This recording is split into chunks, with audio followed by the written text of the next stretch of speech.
Hola, ¿cómo están? Muchas gracias por acompañarnos en una edición más de Cómplices del Bienestar, un espacio de Popular Pensiones para conversar sobre temas de interés principalmente para las personas que están próximas a jubilarse, pero extensivo a toda la población, porque aquí tratamos tópicos que nos interesan a todos. Por ejemplo, uno de ellos es la salud financiera a la hora de jubilarnos en adultos mayores. Para eso me acompaña Diego Marín, gestor social del Banco Popular, con quien vamos a conversar sobre esto. Muchas gracias por acompañarnos, Diego.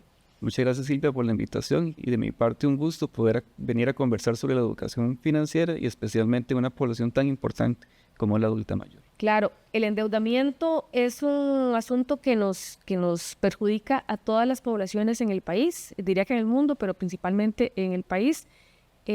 A todas las personas de todas las edades, desde jóvenes hasta personas que ya están pensionadas, que están altamente endeudadas en Costa Rica. ¿Qué han podido ver ustedes en el banco relacionado con adultos mayores? Esa cartera crediticia a las personas que ya están próximas a pensionarse o que ya se pensionaron.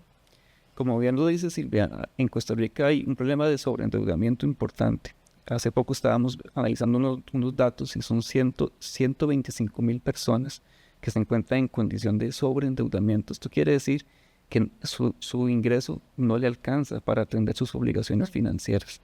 125,000 personas es como llenar 5 veces el Estadio Nacional, para darnos una idea del problema tan grande que hay en el país. Perdón, ¿y esas 125,000 personas son en el país o son solo cartera del banco? No, en el país, a nivel general. Hemos identificado que precisamente en personas adultas mayores, que 2 de cada 10 adultos mayores se encuentran en alguna condición de endeudamiento. Quizás no sobreendeudadas, pero sí tienen una condición de endeudamiento que junto con otras condiciones propias de la edad, como pueden ser afectaciones a la salud, vienen a acentuar esa condición de vulnerabilidad que pueden experimentar. Sí, a ver, el endeudamiento como tal no es malo, ¿verdad? El sobreendeudamiento sí. La mayoría de personas en el país tenemos que endeudarnos para costear una casa, un carro, qué sé yo, para una enfermedad incluso. El asunto es el sobreendeudamiento y sobre todo en esta etapa de la jubilación, como vos bien lo decís, que es la adultez mayor. ¿Cuáles son los indicadores que me dicen que yo estoy sobreendeudado? La recomendación es que el endeudamiento nunca debería sobrepasar el 40% de nuestros ingresos. Y para saber esto hay que tener un presupuesto. Hay que empezar por ahí. Muchas personas se acostumbran a vivir sin un presupuesto.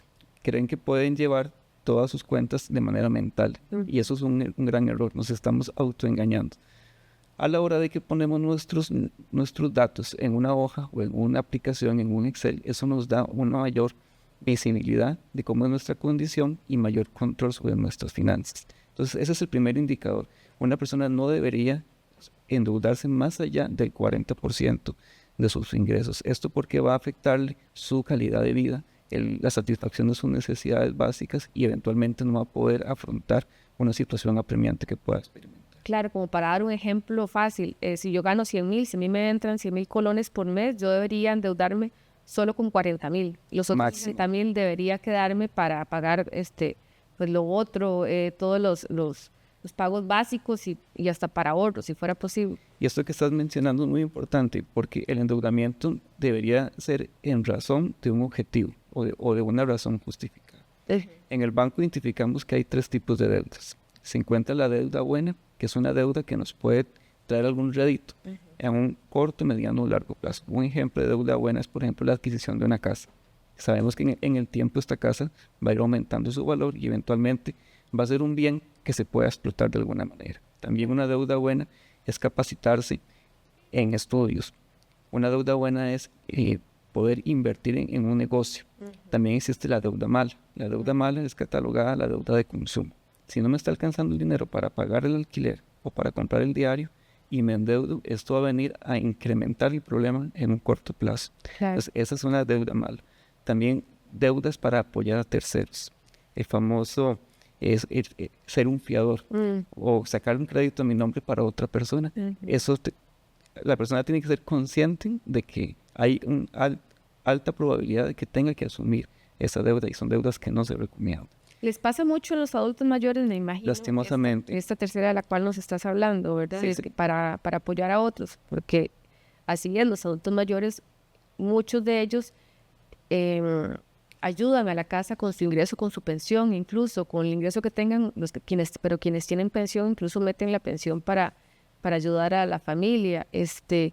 ¿Qué han detectado ustedes y cuáles instrumentos se tienen para apoyar a esas personas? Nos llamó la atención el año pasado que el banco lanzó el producto de Prestamito Popular, que es un producto dirigido a las personas que están en el flagelo del gota a gota, para combatir el gota a gota. Nos dimos cuenta que un porcentaje importante de los clientes eran personas adultas mayores. Y en muchos casos, adultos mayores que están solicitando estos créditos informales para apoyar a un familiar cercano para salir de una situación. Como se dice, cuando los hijos son pequeños, son problemas pequeños, los hijos grandes, problemas grandes. Entonces, claro, hay adultos mayores que por ese amor a su familia terminan de alguna manera sacrificando su propio bienestar para apoyar al hijo o al familiar. Qué complejo. Vos con tu especialización en la parte social, esto no solo ya es un asunto que genera implicaciones desde lo económico, al final termina teniendo una afectación psicosocial dentro del núcleo familiar y principalmente en el adulto mayor, porque al final termina siendo esto una especie de explotación patrimonial para esas personas. Pues al final son personas que son vulnerables desde todo punto de vista, incluso financiero, ¿verdad? En las familias. Así es, y hay una regla o un consejo que se puede aplicar en este momento, y es cuando, por ejemplo, vamos a viajar en un avión. Antes de despegar siempre se nos explican medidas de seguridad, y es que si cae la mascarilla de oxígeno, primero tengo que ponérmela yo para poder ayudar a la persona que tengo al lado. Igualmente deberíamos aplicar en las finanzas.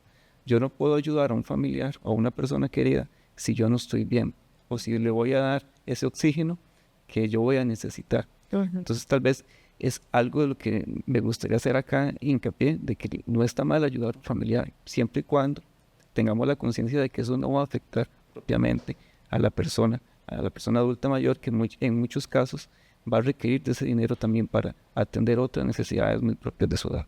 Claro, y sobre todo, vamos a ver, o sea, aquí el banco está detectando las personas adultas mayores que están cayendo en estos endeudamientos, que yo me imagino que va a ser una cifra que va a ir incrementándose, puesto que la población se va a ir aumentando, la de personas adultas mayores en el país, ¿verdad?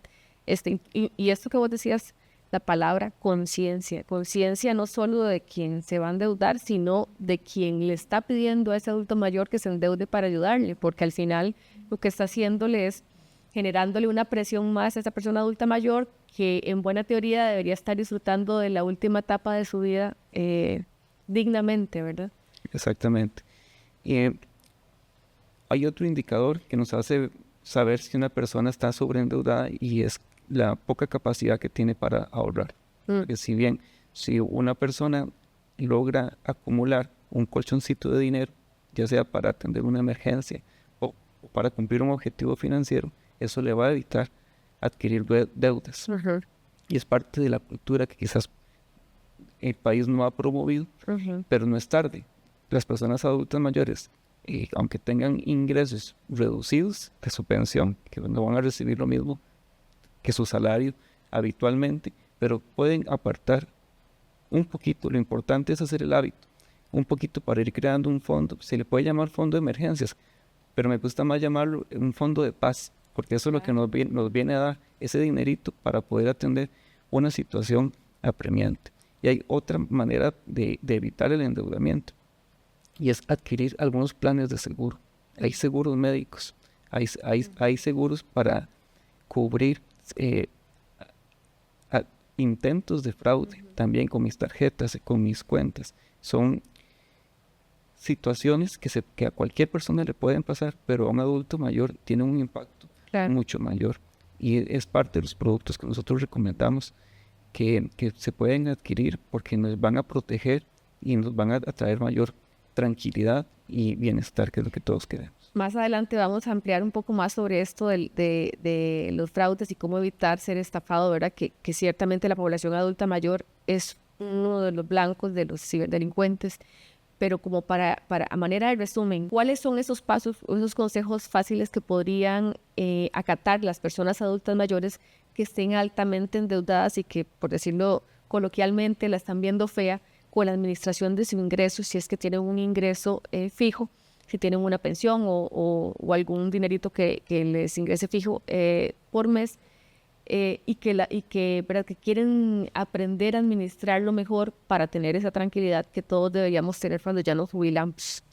El primer paso, y no solo para personas adultas mayores, en general, es hacer un presupuesto. Hacer un presupuesto puede ser algo muy complicado o muy sencillo. La manera más sencilla es que podamos identificar todos nuestros ingresos. Como vos decías, pueden ser poquitos ingresos o un solo ingreso, pero que lo anotemos, y todos esos gastos. Los gastos es recomendable calificarlos entre los gastos fijos, que puede ser, por ejemplo, el gasto por un préstamo, por los recibos de agua, luz, teléfono. Pagos básicos. Pagos básicos, algún medicamento que se tenga que comprar todos los meses, y otros gastos variables, como pueden ser pasajes de buses, compra de alimentación, que puede ser un poco variable. Poder determinar, y otra recomendación es anotarlo todo, especialmente los gastos que llamamos gastos hormigas, que son esos gastos pequeñitos, esos gastos de menudo, que creemos que son pequeños, pero cuando hacemos el ejercicio de recapitularlos al final del mes, nos damos cuenta que vienen a representar un porcentaje importante de nuestros gastos. Entonces, el primer lugar es el presupuesto. Dentro del presupuesto deberíamos destinar un porcentaje para el ahorro. Idealmente es un 20%. Del ingreso que tiene uno. Digamos, si uno recibe 100,000, volviendo al ejemplo de los 100,000, si usted recibe 100,000, ojalá pueda ahorrar 20,000. Exacto, idealmente. Sabemos que hay personas que tienen distintas situaciones y les es difícil iniciar con un 20%. Lo importante es crear el hábito. Si lo que puede es ahorrar un 2, 3% de su ingreso, está bien. La intención es que poco a poco vaya aumentando. El ahorro es como un avioncito. El presupuesto es una ala, el ahorro es otra ala. Y el motor que mueve ese avión es propiamente la educación financiera. La educación financiera también nos va a enseñar a cómo manejar nuestras emociones. Que está totalmente relacionado, ¿verdad? Y yo siempre no solo yo lo digo porque lo he leído, es que las decisiones financieras son más emocionales que racionales, ¿verdad? Así es. Ya existe el marketing emocional, ¿verdad? Porque sabemos que las personas somos seres emocionales.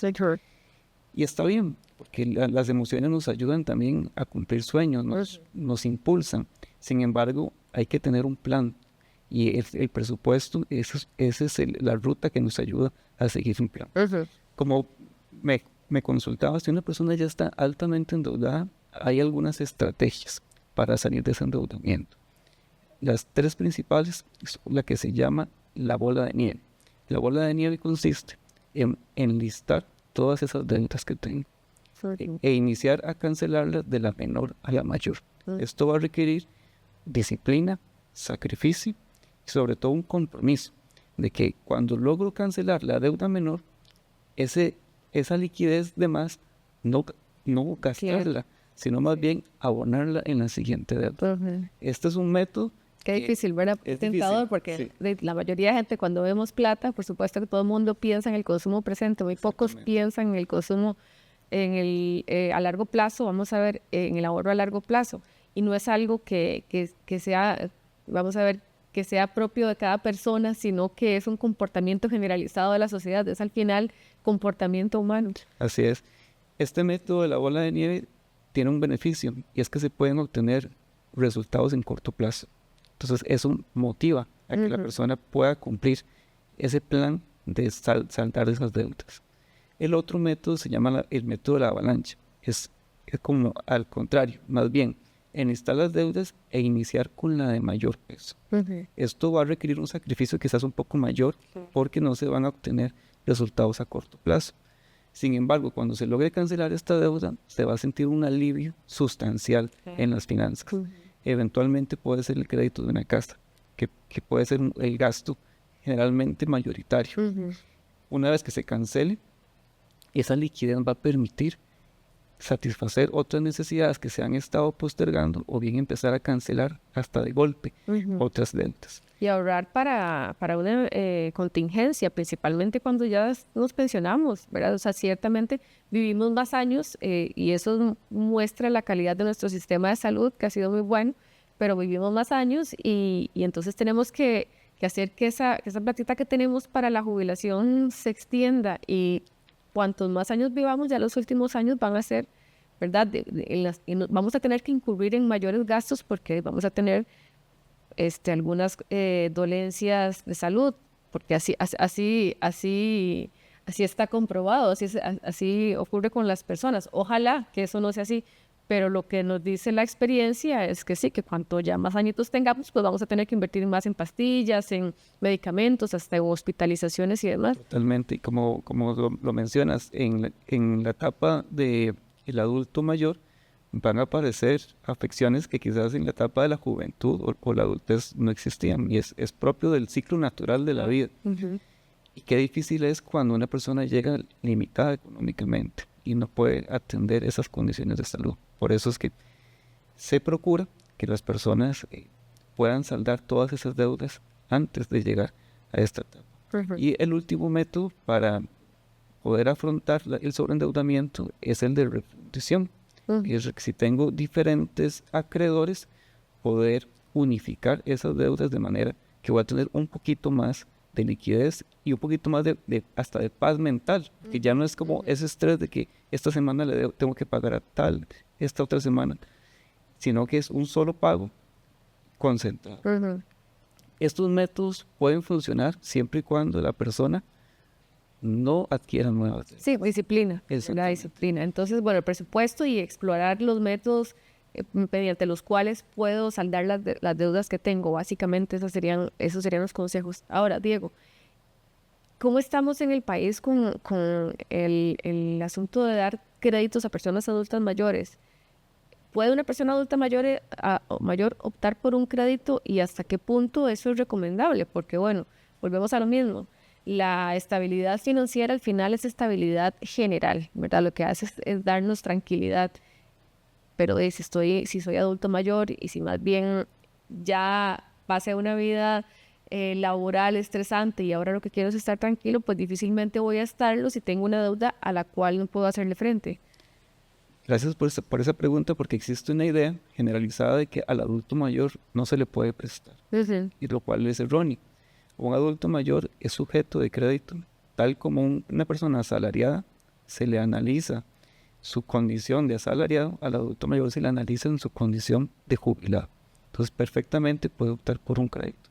Lo que hay que tener cuidado es la razón por la que va a adquirir el crédito. Como mencionábamos antes, ese crédito no debería sobrepasar un 40% de su liquidez, del ingreso de la familia. Especialmente evitar el crédito informal, que lastimosamente hay mucho... Perdón, que era lo que hablábamos de los gota a gota, ¿verdad? Que gota a gota es eso, los créditos que personas que no son sujetos de crédito de los bancos y que van y se endeudan con prestamistas informales, que al final terminan extorsionándolos. Y por esta idea de que tal vez el adulto mayor un banco no le va a prestar, optan por el crédito informal con todas estas condiciones inseguras y también que afectan el estado emocional y el estado social de la familia. Por supuesto. Entonces, existen estos otros productos desde el banco. En el caso del Banco Popular se llama Prestamito Popular, donde nos demos cuenta que hay un porcentaje importante de personas adultas mayores. Por esto ya se está trabajando en un nuevo producto dirigido especialmente a la persona adulta mayor, porque queremos evitar que la persona adulta mayor caiga en estas situaciones que son extorsivas y que, aunado a otras condiciones de vulnerabilidad propias de su etapa, vienen a perjudicar gravemente su bienestar. Claro, y aquí es importante mencionar que más bien no es instar a que el adulto mayor se endeude, ¿verdad? Sino es darle una solución a esas personas, porque la realidad es que hay mucha persona adulta mayor que está endeudada, ¿verdad? O sea, el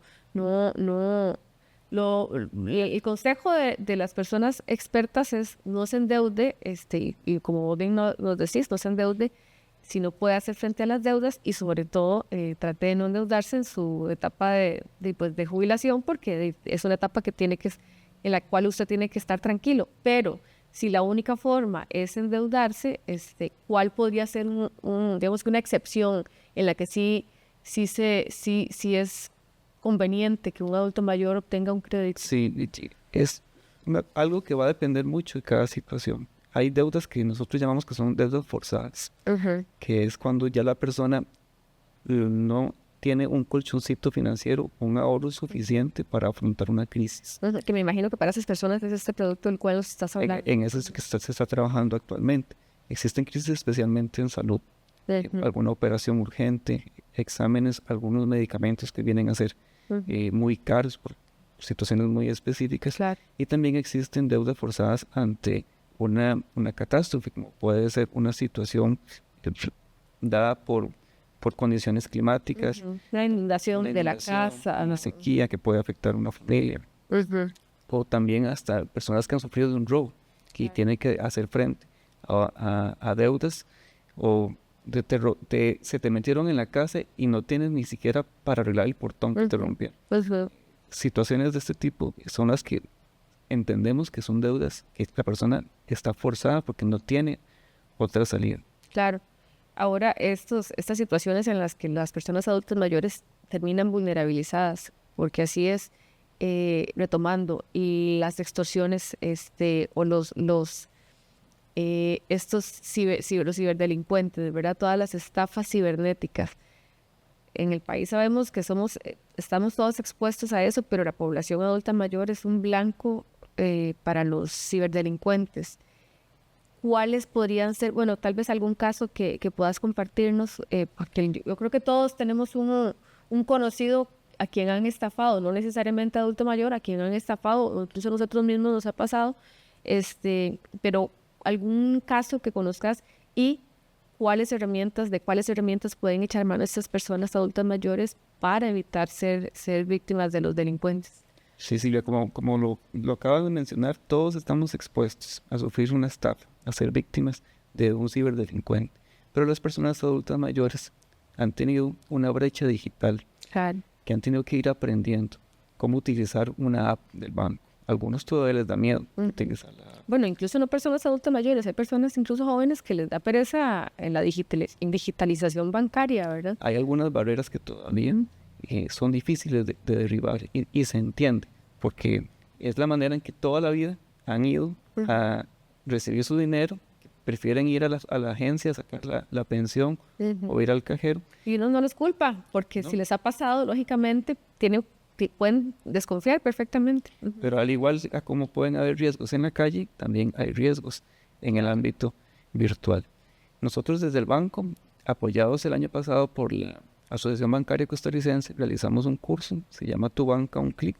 El año pasado tuvimos la oportunidad de graduar a 19 adultos mayores, donde les venimos a brindar esa educación virtual, en entender desde cómo crear un correo electrónico, porque es importante tener un correo electrónico vinculado a una aplicación del banco, porque todas las transacciones ahí nos van a llegar los comprobantes. Y también cómo aprender a utilizar la app, perder como ese miedo y saber de que hay muchos beneficios a la hora de poder utilizar las plataformas bancarias. El hecho de poder pagar los recibos, de poder hacer transferencias a cualquier hora, en cualquier momento y hasta en cualquier lugar, hasta fuera del país se pueden utilizar. Sí, y la facilidad de ver los estados de cuenta, ¿verdad? Que uno está ahí pendiente y que como todo te llega al correo, cualquier compra que se haga, te llega al correo la notificación, uno toma mucho uno como se empodera de sus cuentas, de su dinero y está como muy pendiente de todo lo que entra y sale. Esto que estás diciendo es muy importante, es esa autonomía financiera que a veces también los adultos mayores consideran que no tienen la capacidad. Y una vez que aprenden, eso les empodera y les hace ser mejores administradores de su dinero, porque van a tener un mejor control, una mejor visión de cuáles son esos movimientos. Y aunado a este proceso que nosotros pudimos realizar con este grupo, tenía un componente muy fuerte de prevención de fraudes, porque actualmente hay métodos muy ingeniosos. Estas personas que se dedican a hacer ingeniería social. Sí. Si utilizaran ese ingenio para el bien, tendríamos estaremos muy bien. Una mejor sociedad. Claro. Pero son muy hábiles, son personas que se basan de datos verídicos, de datos reales, para de alguna manera engañar a la persona. Te cuento, a mi mamá, hace poco, todos tenemos alguna historia que contar, ya sea propia o de algún conocido o un cercano. Y a mi mamá le hemos advertido, y ella es una persona muy inteligente, que ella tiene esa malicia. Sin embargo, recibe una llamada de un supuesto funcionario de una municipalidad y empieza a darle datos reales de la dirección, con quién vive, cómo es el color de la casa.